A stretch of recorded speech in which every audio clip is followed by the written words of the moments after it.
നാണം കെട്ട പരിപാടിയാണ് ഈ ചാനലുകാർ ഇന്ന് കാണിച്ചതെന്ന് ഓർത്തിരിക്കുക. അല്ല, ഇതിനകത്ത് എനിക്ക് തോന്നിയ ഒരേ ഒരു കാര്യമാണ്. അതായത് ഈ മൊട്ടയാരൻ കുമാറാണല്ലോ ഏറ്റവും കൂടുതൽ, കുറെ പേരുണ്ട് അതിനകത്ത് ഏറ്റവും ഈ റിപ്പോർട്ടർ ചാനലില് കൃത്യമായിട്ടൊരു വാർത്ത കൊടുത്തിട്ടില്ല. ഇല്ല, അല്ല, ഒറ്റ കാര്യം എന്ന് പറഞ്ഞോട്ടെ.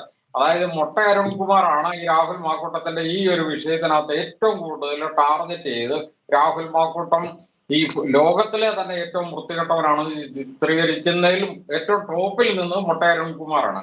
അപ്പൊ എനിക്ക് അതിനകത്ത് പറയാനുള്ളത്, ഈ മൊട്ടയാരൻ കുമാർ പണ്ട് 24 ഉണ്ടായിരുന്നു. ആ 24 ഉണ്ടായിരുന്ന സമയത്ത് ഇന്ന് മൊട്ടയാരൻ കുമാർ ജോലി ചെയ്യുന്ന ഈ റിപ്പോർട്ടർ ചാനലിന്റെ മുതലാളി ഈ ആൻഡോ, അതായത് മരം കൊള്ളക്കാരൻ, അന്ന് 24 ഈ മൊട്ടയാരൻ കുമാർ പറഞ്ഞൊരു വാചകം നമ്മളെല്ലാവരും ഇപ്പോഴും സോഷ്യൽ മീഡിയ കൂടെ കടന്ന് ഓടുന്നുണ്ട്. അതായത് കേരളം കണ്ട ഏറ്റവും വലിയ വനം കൊള്ളക്കാരനെ ഇതാ അറസ്റ്റ് ചെയ്തു വന്നിരിക്കുന്നു, ഇതാ ശിക്ഷിച്ചിരിക്കുന്നു എന്നൊക്കെ പറഞ്ഞുകൊണ്ട് ഇന്ന് ഈ ആന്റോ ആന്റണിയെ ചൂണ്ടിക്കാണിച്ചുകൊണ്ട് അന്ന് മൊട്ടയാരൻ കുമാർ പറഞ്ഞു.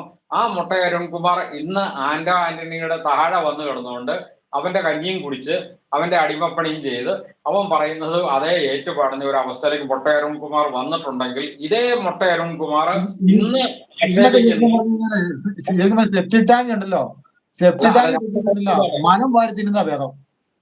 അല്ല, ഇന്ന് ഈ രാഹുൽ മാക്കൂട്ടത്തെ ആക്ഷേപിക്കുന്ന അതേ മൊട്ടയാരൻ കുമാർ ഇനി ഒരു അവസരത്തിൽ ഈ രാഹുൽ മാക്കൂട്ടത്തെ പുകഴ്ത്തി പാടുന്ന ഒരു അവസ്ഥയിലേക്ക് സംജാതമാകും എന്നുള്ളതിന്റെ വ്യക്തമായ ഒരു തെളിവാണ് ഞാൻ പറഞ്ഞത്. അതായത് 24 വർക്ക് ചെയ്തിരുന്നപ്പോൾ ഇന്ന് മൊട്ടയാരൻ കുമാറിന്റെ മുതലാളിയായ ആന്റോ ആന്റണീനെ ഏറ്റവും വൃത്തികെട്ട, കേരളം കണ്ട ഏറ്റവും ഭീകര മരം കൊള്ളക്കാരൻ എന്ന് വിശേഷിപ്പിച്ച അതേ അരുൺകുമാറിന് ഇന്ന് ആന്റോ ആന്റണിയുടെ അടിക്കഞ്ഞി കുടിച്ച് കിടക്കേണ്ട അവസ്ഥ വന്നുവെങ്കിൽ, ഇന്ന് രാഹുൽ മാക്കൂട്ടത്തെ ഏറ്റവും കൂടുതൽ ആക്ഷേപിക്കുന്ന മൊട്ടയാരൻകുമാർ നാളുകളിൽ ഈ രാഹുൽ മാക്കൂട്ടത്തിനെ ഏറ്റവും കൂടുതൽ പുകഴ്ത്തി പാടി രാഹുൽ മാക്കൂട്ടത്തിന്റെ ചെരുപ്പ് നിൽക്കുന്ന ഈ മൊട്ടയാരൻകുമാർ വീണ്ടും അതപ്പതിക്കും എന്നുള്ളതിന്റെ വ്യക്തമായ തെളിവ് കൂടിയാണ് ഇതിനകത്ത് വരുന്നത്. അതാണ് ഞാനിപ്പോ പറഞ്ഞു വെച്ചതിന് സാരാംശം.